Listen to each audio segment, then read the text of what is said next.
Okay, so hi, I'm Sounil Yu. I'm the CTO at a company called Gnostic, and I was asked to share some perspectives on what is real and what's hype when it comes to AI, and especially as it relates to security itself.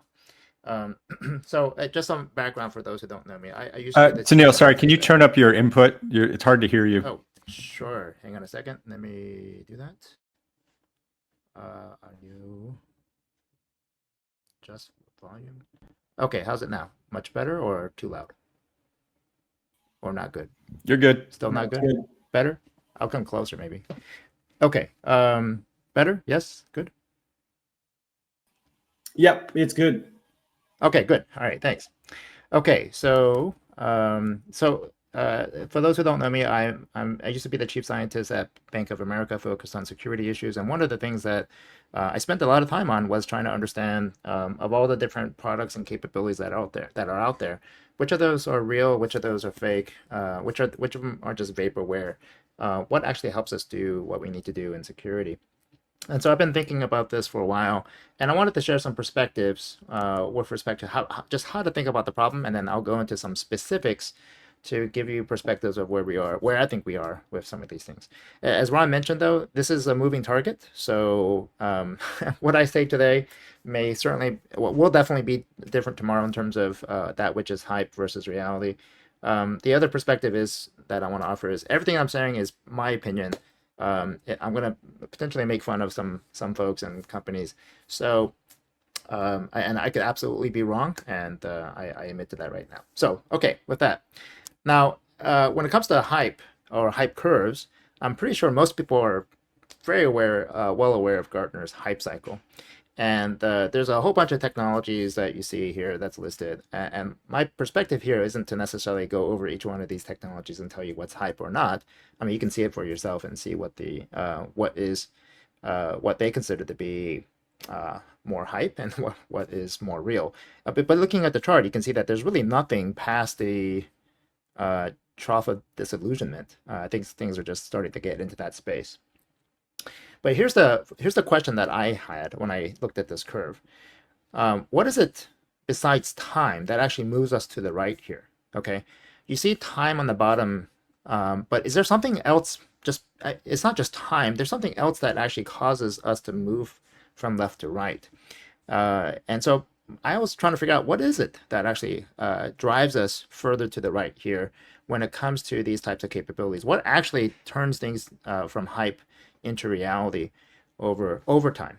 Okay. And what also occurred to me when I was looking at this curve is that it actually mirrors very much a different curve, another curve that some of you may know, and that curve is called the Dunning-Kruger effect. So this is a curve um, that suggests that those who gain a little bit of competence have tremendous confidence in their abilities and hit the peak of Mount Stupid very quickly. And then they learn a bit more and they realize, oh my goodness, I know nothing. Okay. And then over time, they start increasing in competence and confidence along the way as well. I've seen some curves where the plateau of sustainability is lower than at the peak is lower than the actual confidence at the peak of Mount Stupid, which means that you are the most confident when you're stupid, and again, less confident when you're actually smart, when you actually have real confidence. But anyway, the point here is more so just it's interesting to me that the curve here looks very similar to the curve here. And the same question occurred to me here, which is what is it that increases competence? The bottom graph here doesn't talk about time, it just says competence. But again, what increases competence? Because we can actually increase competence much faster, and others may increase competence much slower. So going back to this curve again, if I were to think about, aside from just time, what actually moves us to the right? What helps us to take AI technologies and move them very quickly through this path from being all hype to being reality? And when I look at it from the standpoint of, again, this Dunning-Kruger curve, there's an interesting thing that I connected together that I thought was what helped me understand what helps increase the ability for us to take some of these AI tools and make them more competent and more capable.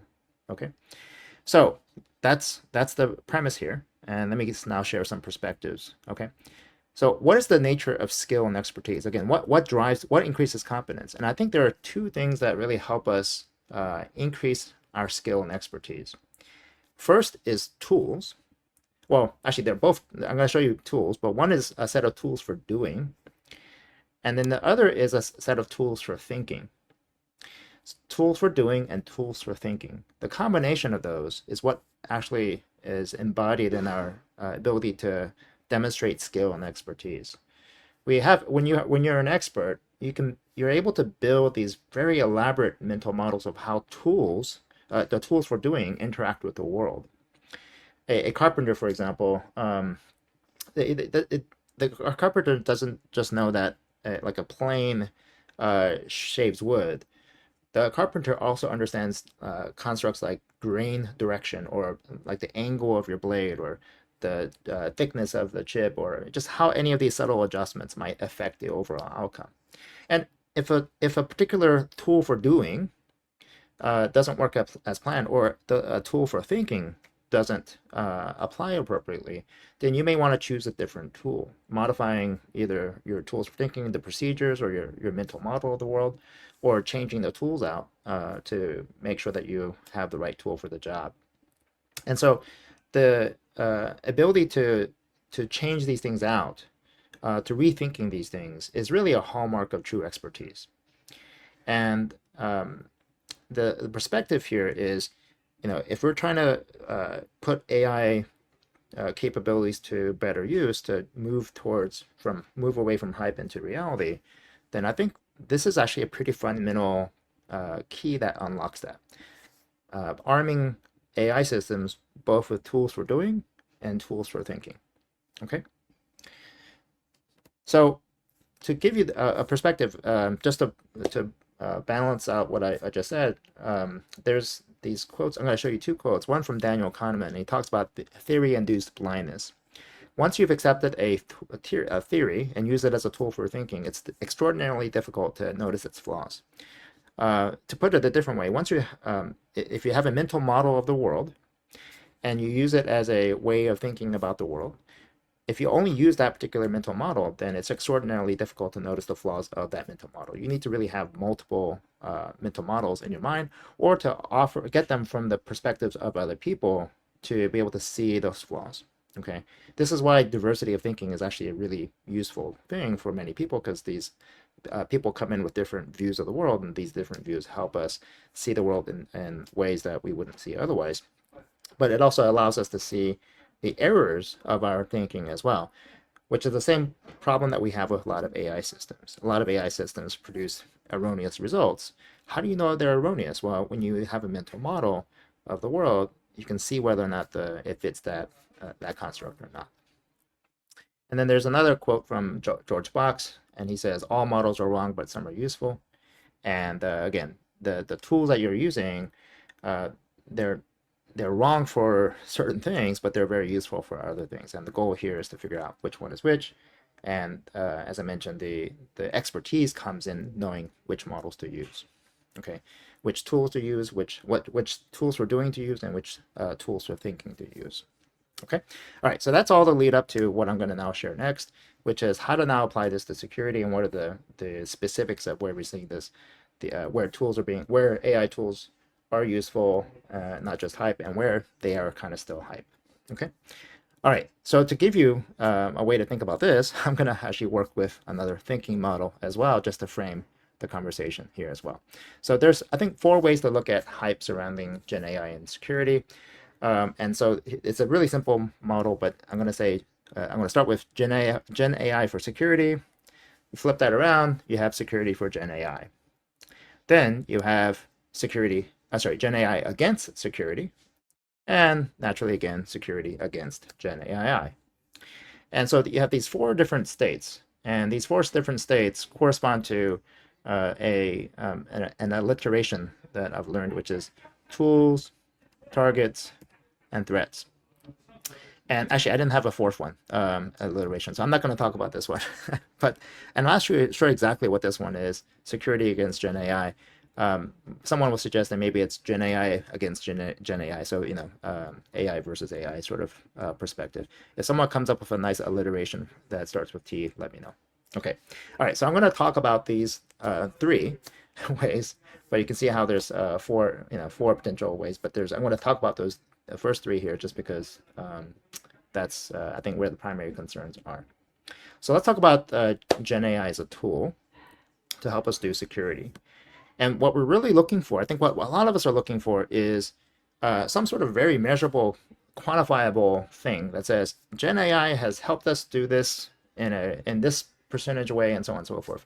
And right now there's not much out there that we can reference, but there is one particular paper that was commissioned by Microsoft to try to get people to buy Copilot for security. And they conducted this randomized controlled trial where they went through and basically had almost 300 people go through and use Copilot for security to see whether or not it helped improve certain outcomes. And these 300 people, roughly about half had no security experience, and the other half had security experience. And so here were the results. And again, these are actual, like, it's a pretty good study in that they the way that they set up the control and the way that they did the tasks. It was done in a way that allowed us to measure whether there was a significant if there was something that was statistically significant. And what was found is that when it comes to professionals using a tool like Security Copilot, they didn't really have that great of an outcome. There were a couple of tasks that they had, and most of these tasks were like things that you'd expect to happen with, like summarization or looking at a set of findings or generating even scripts and so on and so on. And so there were some basic tasks, but things that nonetheless take a lot of time. With novices, though, they found some significant improvement. So think of this as like professionals being, let's say, like a tier 2, tier 3 type of person, and maybe the novices being a tier 1 type of person. It turns out Copilot did provide useful outcomes for the novices. And so in some respects, when we look at hype versus reality here, I'm going to try to characterize what my opinions on this in some respects. But when it comes to, if you're trying to see whether or not these tools are helpful and you're already a security professional, which I'm sure hopefully most of us on the call are, then you may not find that these tools are that incredibly helpful, right? I think it's perhaps more hype currently than it is reality. But if you're new to cybersecurity and you're trying to use this and you need a security expert as an assistant, then we're seeing actually useful outcomes here. And this is just, again, straight from Microsoft's study that they did. Now, again, this is based on a set of people that Microsoft pulled together, but ultimately, you as an own organization need to make a determination as to whether or not this is going to be helpful to you. And so, my suggestion is you should do like side-by-side challenges with two equally skilled analysts and see whether or not it's hype or reality for yourselves. And so I can't say what it is for your organization, but when you compare it with the professionals versus novices, you saw the outcomes that you saw previously. All right, so this is the one like hard data that I could find that says there's a lot of academic studies on these kind of things, but this is the one where I saw like really a solid sort of data set that says here's the potential improvement. And again, Microsoft has something to sell, so they're of course trying to make it seem like this is more reality than hype. But it is what it is. Okay, but now SecOps is a key use case, as we all know, for using Security Copilot. And I wanted to be able to, again, give you a perspective of how I thought about the what is hype and what is reality when it comes to SecOps as a whole. And like, how do we think about all the different things that we're going to do in SecOps? To do that, let me now give you a mental model. A mental model that many of you are already probably familiar with, called the OODA loop. So I made some slight variations of the words, but the OODA loop is observe, orient, decide, act, and I changed it to sensing, sense making, decision making, and acting. And here I tried to also align the things that we do in AI. So, or like, where does AI fit in this? So you have the sensing, You have the sense making, and this is really where AI starts to come in. AI also helps a little bit with the decision making in terms of defining what the actions might be, but the actual acting is something separate from AI. And I think one of the things that we should be very cognizant of is to keep keep the acting separate from the sense making and certainly from the decision making. And the OODA loop kind of forces us to consider the decision making to be a separate thing from the acting and the sense making. But here's where it comes into our conversations around SecOps, because we will choose to skip some of these steps, or we will choose to enable a machine to perform some of these steps with the implicit understanding that a human has taken some of these steps.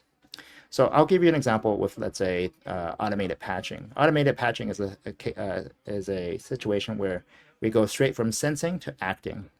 A human has determined that the input makes sense. Okay, it's reliable. Let's say, it's from Microsoft. And given a certain set of sense-making results, I follow a certain set of courses of action, and then the machine performs those actions. In this particular situation, what we want is to have a set of controls. Like we want very reliable sensors. We want a stop button, and we want a reverse button, and we want to narrowly scope this. So for example, we would say only do automated patches for workstations, not for servers. And I mentioned patching, but again, this is also that we've seen this play out before with, let's say, threat intelligence. Block the malware from this domain, wherever else it might be. We allow the system to go and act on that immediately. But we've also made mistakes on this. When someone says go block the entire internet or go block Google, again, we want those sort of reliable sensors and breaks and so on and so forth. Okay, so this is already happening today.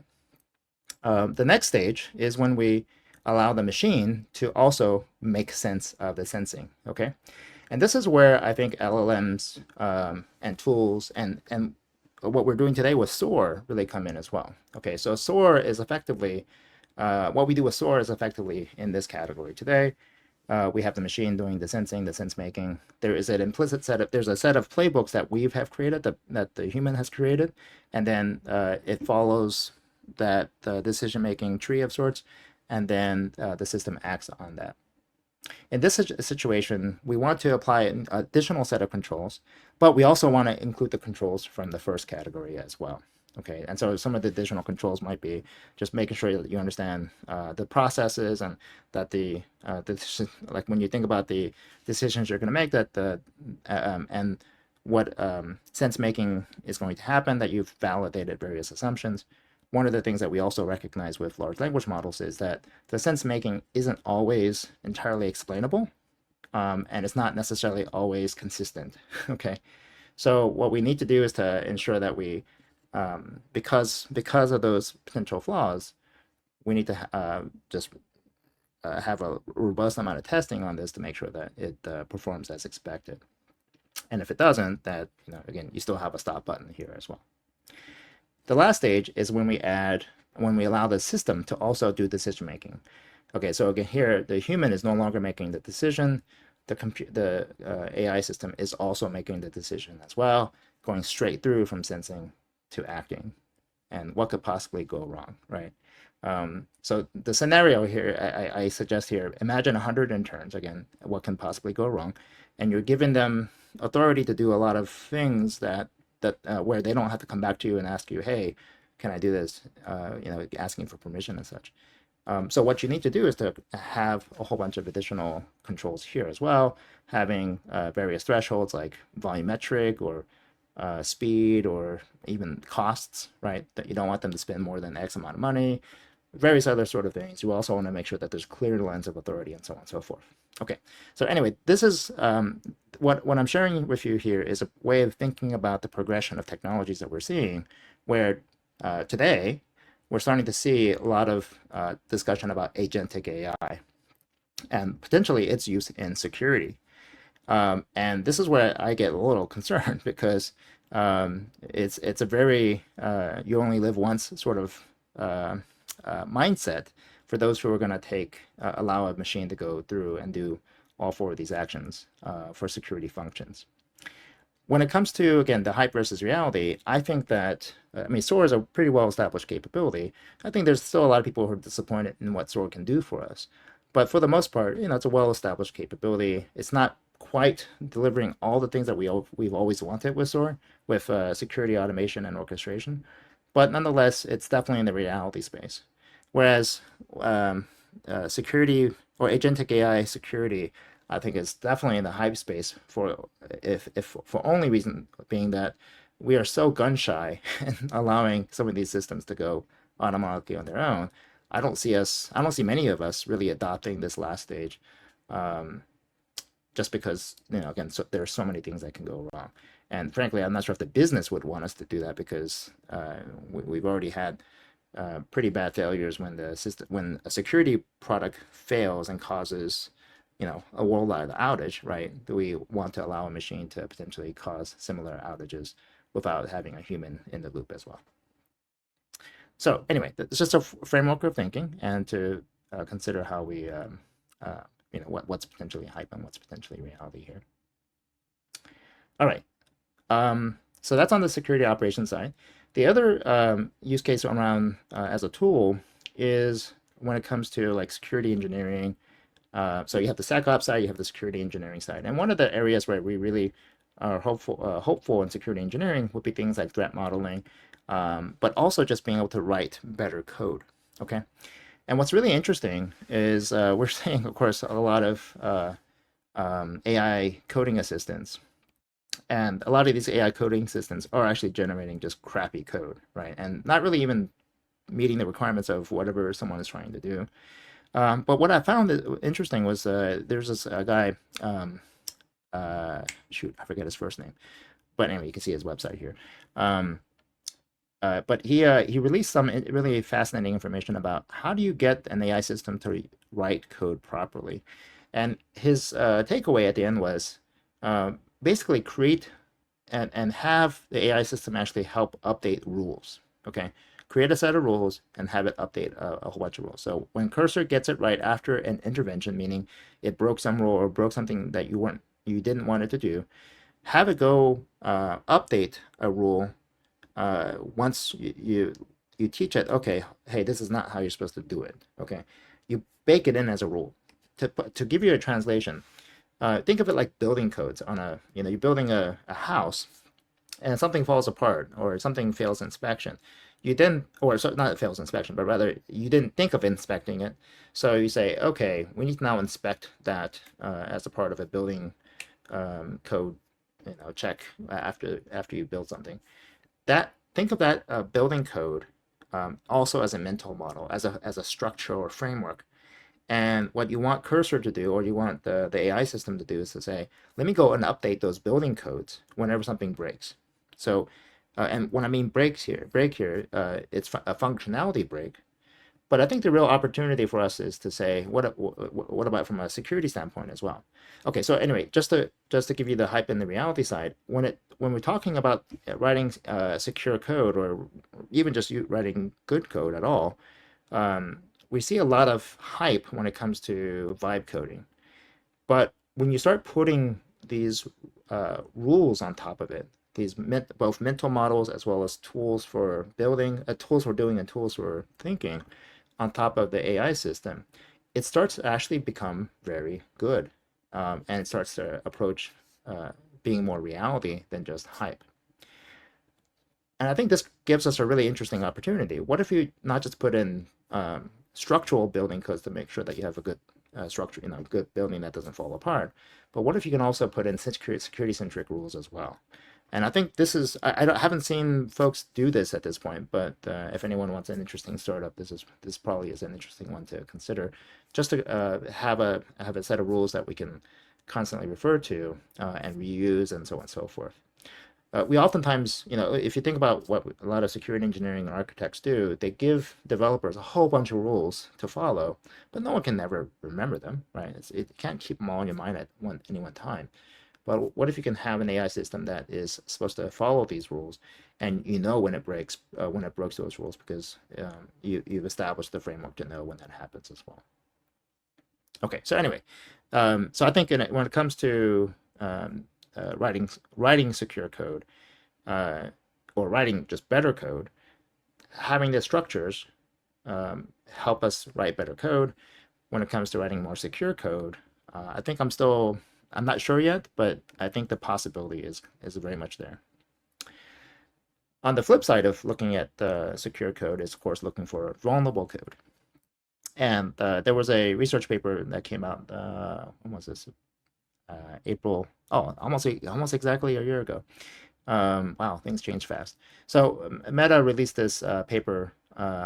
Basically, they had an AI try to do various CTF challenges, and ultimately, the conclusion that they had was, let's have a having a domain specific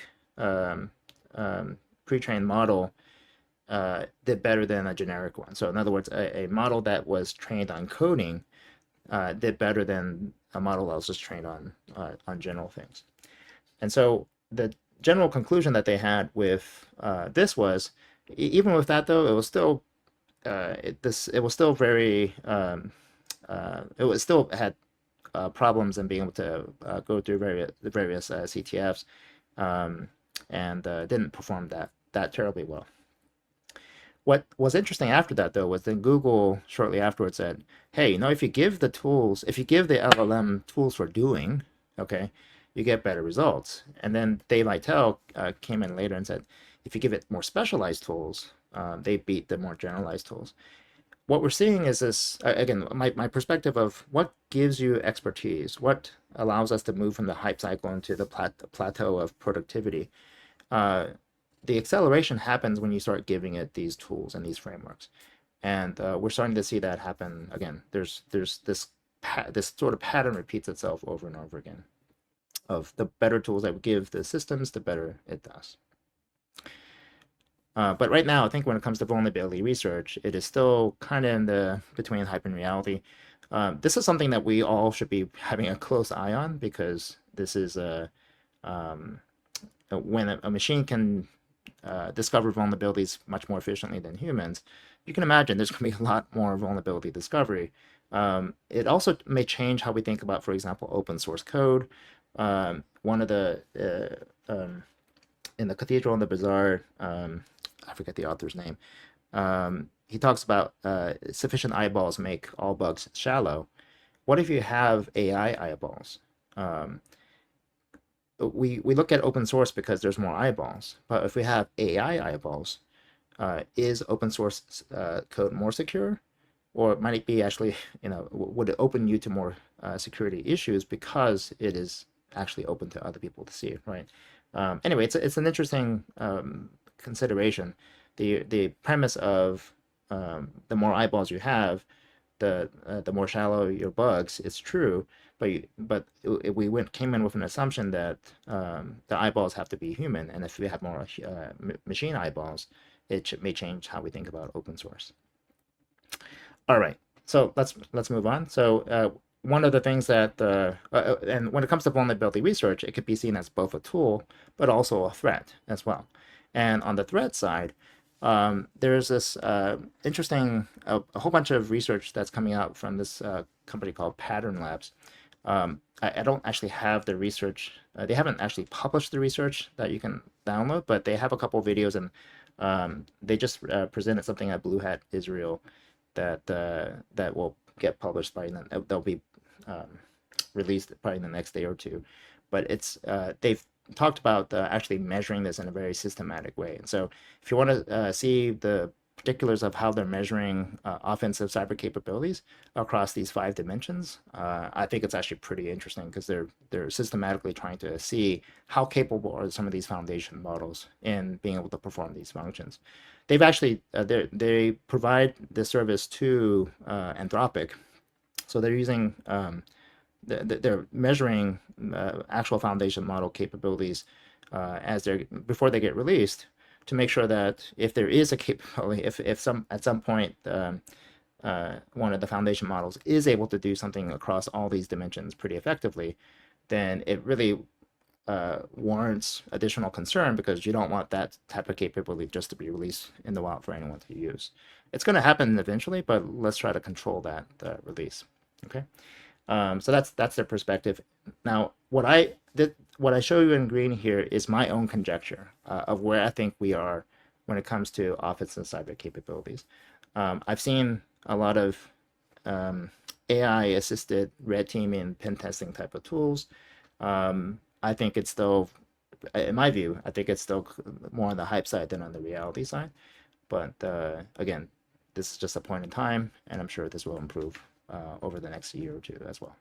I mean, going back to my comment about this here, this paper was released only a year ago, and things have gone from have started to steadily get better as well.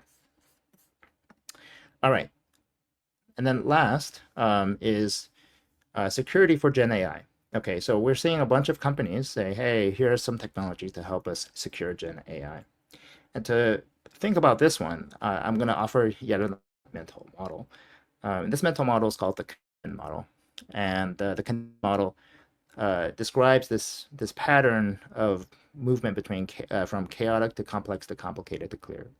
Meaning, there's many things that we see in life and in technology and in organizations that start off as chaotic and move to complex to complicated to clear. Think, for example, when cloud services came out, a lot of what we did was thrown into chaos. We eventually tried to wrangle various processes to make it work, but then eventually we were able to have technologies like CSPM to help us configure things properly. And now, for the most part, it's kind of moving to the clear space for things like cloud security.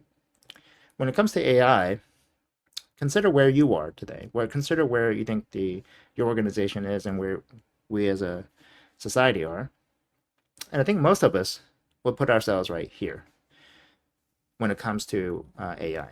Okay, so if we're right here, here's a consideration when it comes to technology. Okay, I would say on the left side of this model, we should really be relying largely on people. Thinking about automation is almost somewhat premature. It is premature because you don't even know what you want to automate. You may be automating exactly the wrong thing. Okay. On the right side, you want to take every opportunity to automate. But if we're on the left side of this Cynefin model, then we have to really think about what are the technologies out there that are going to help us do stuff on the left. And I would argue if there is anything, it's more to help automate certain well-established processes. But again, some of the processes might not be well-established at this point in time. So what are you going to automate? So when it comes to securing Gen AI, I think I would generally put a lot of the technologies here on the hype side of the equation. There are some technologies I think that have moved, or sorry, rather, there are some processes that have moved to complicated and maybe clear, maybe. And so if you've seen some processes that are now just simply complicated, then I think there are technologies that can come into play. But most of the technologies I think we're dealing with are still, or rather, most of us are still on the chaotic complex side of the equation here. And I just don't think automation is the appropriate time and place for it until we get to a point where we are more in the complicated. And if it's clear, then we already have the automation to drive towards the outcomes that we want. So anyway, it's just another mental model. There's just tons of security for Gen AI technologies out there. And many of them that I've seen are, for example, tools to help govern the usage of AI tools. Those are starting to become more. The processes around them are starting to get a bit more routine or more established, and so for those, I would move the curve more towards the yellow, maybe the green a little bit, maybe not. Then there are a whole bunch of AI firewall companies. I would say those are probably still kind of more on the red yellow side of the equation because we're still seeing so many bypasses and jailbreaks of these firewalls. So it's hard to I think it's still not quite at the reality stage yet because I think we're still at the complex stage for some of these things.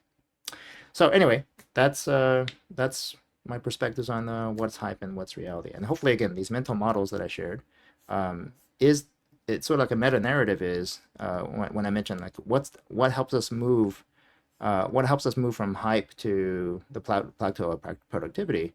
It is arming the AI systems with tools for doing and tools for thinking. And hopefully, even in this conversation, I've armed you, the audience here, with tools for thinking. Okay, and in doing so, I hope that I've helped you move more further right on the competence scale here as well. And essentially, that's what I think we need to have these AI systems also do, so that they become more reality than just hype. So with that, thanks very much, and I will take any questions.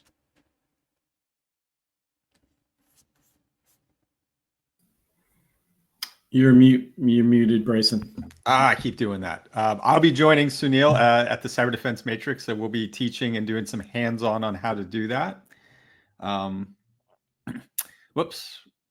Just a reminder, good questions and good comments get you entered into our raffle all day. And I just had the question lined up, but then the thing moved. Where did it go? The question was, and it keeps moving again. This is hard. Oh, here we go. All right. Outside of the rules used, how can organizations ensure that the data used to train AI models is representative, up to date, and free from biases that could undermine security outcomes? Okay, so I have another mental model for that, but I don't have that ready. So let me see if I can pull that up just a moment. But the challenge I think we have with data is that fixing the data fixing the issue at the data level is actually perhaps the wrong way to do it. Partly because the analogy, I'll give you a quick analogy, and I'll see if I can find that model in the meantime. Let's take Cambridge Analytica. Cambridge Analytica was not could not be fixed by just fixing the data. Okay, a lot of what happened with Cambridge Analytica was inferred from all the little bits of our activities and whatnot, and from it, one was able to ascertain what our political affiliation was. There's no field within Facebook that says I'm a Republican or a Democrat. It was inferred. So what data would you fix to eliminate that? What data would you change or further protect? And if you actually lock down all this data, then you'd actually undermine the value of Facebook itself and what it can deliver. So fundamentally, the challenge that we have here is that we're dealing with a whole new type of problem that if I can find this model very quickly, I'll share with you. But the perspective here is that we're dealing with a whole new type of problem, and it's like the analogy I oftentimes give. It's like trying to solve a layer 7 problem by trying to address it at layer 3 and 4, and that just doesn't work. So let me see if I can find that slide again. And here it is. Yes. Okay. So bear with me. This will make a lot more sense when I show you the slide. Okay, so this is another mental model, okay, called the DIKW pyramid, and it's a model that shows us that the problem at the data level is very different than the problem at these other levels. And we have technologies now that have moved us up to the knowledge age, where we have knowledge-centric tools to help knowledge workers do what they need to do. The problem is that if we have problems at this level, then trying to fix it at this level doesn't actually solve the problem, okay? In fact, it does something like this. Like, for example, if I started to restrict what data I give it, or if I use information classification to label certain data in certain ways that restricts its access, I end up essentially constraining the ability for the model to work appropriately, okay? And this trade-off is something that we actually don't want. What we want is something that allows us to really tap into the whole body of data information. And that's actually what has made some of these models much better, okay? Constricting it actually makes it worse in many ways. So anyway, that's a long way to answer your question, but here's another mental model just to help you the implications of trying to fix everything at this level when you have a problem at this level. To break us out of our preconceived notions, what tool besides dialogue with others to learn their perspectives do you recommend? So the tool is all those mental models. So I think our preconceived notions is that model of the world that we use. We use a certain model of the world, and if you only see it from that viewpoint, that is our preconceived notion. the tool to help us have a dialogue with other people is to say, what are the other ways that you see the world? Arm me with additional ways of thinking that allow me to see it from perspectives that I hadn't considered. Each of us have different mental models of the world, which is why we see things differently, right? Why we see reality. We have our own reality tunnels, and they consist of different mental models of the world. The more mental models you have, the more expertise that you have as well. And I think that's what helps drive confidence forward. Anyway, so I think to Walt's question, it's more of these mental models. Do you see new frameworks or red teaming models needed to test artificial intelligence security operations tools? Okay. So if it's AI tools to do SecOps, then the question is, if I understand correctly, how do we well, there's different ways to interpret the question, so I'm trying to interpret it properly. There's AI security tools to security operations. How do we ensure that those tools are doing what we expect it to do? That's one. The other way to interpret that is, do we see new ways of doing red teaming that test the efficacy of those tools as well? Okay. So I think at some point, this is going back to my the 4 things I mentioned: tools, tools, threats, target. That 4th one, Gen AI versus Gen AI, is what I think you might be getting at. We're going to have we're going to see attackers using generative AI to attack our generative AI security tools. And I don't know exactly what's going to happen with that. I don't know what the new models are, but I don't know why we would necessarily see new models. We would just see it operate at a much faster scale. At least that's my initial conjecture. I don't know what the new operating model will look like after that. I have to give that some thought. All right. Well, Sounil, thank you so much for joining. For those of you who've never heard me say it, I always like saying it and watch his face get red. Sounil is the smartest guy in cyber I've ever met. And so as we plot the course through artificial intelligence, which is the next revolution that is coming, where we are versus where we will be is key for us to understand in security.